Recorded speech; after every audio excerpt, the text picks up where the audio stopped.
Le nid bâti par la femelle, à 1,80 m du sol, est un petit chef-d'œuvre. Dans son ouvrage, elle a déposé 6 œufs et couvé assidûment pendant 13 jours. Les oisillons ont aujourd'hui 5 jours.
Les oisillons sont alimentés toutes les demi-heures environ.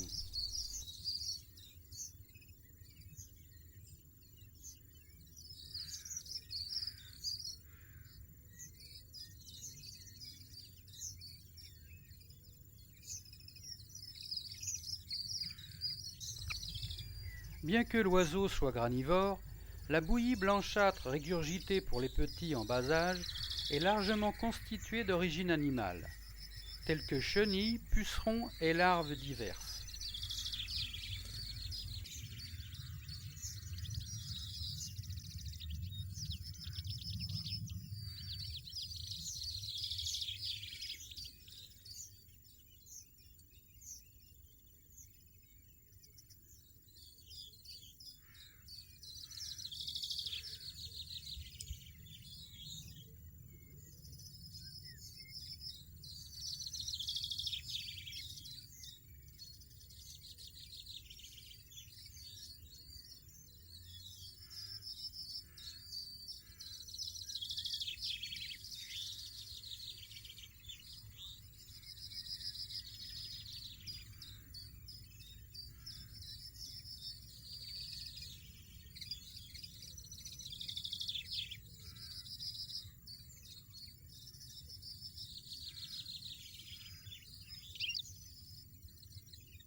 Dans le nid, c'est la crise du logement. La coupe de 5 cm de diamètre s'est affaissée sous le poids des jeunes.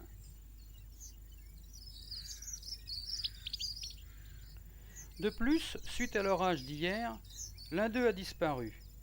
Ces pertes sont fréquentes chez le chardonneret, car son nid, le plus souvent construit en bout de branche, est soumis aux rafales de vent.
C'est la 5e et dernière intervention. Comme d'habitude, j'ai replacé délicatement la branche souple porteuse du nid à l'intérieur de l'arbuste. À ce stade de croissance, plus question de filmer la nichée, au risque de provoquer un départ anticipé. Le lendemain, 14e jour, encore dans la haie, non loin du nid, les parents discrètement continuaient d'alimenter leur progéniture insatiable.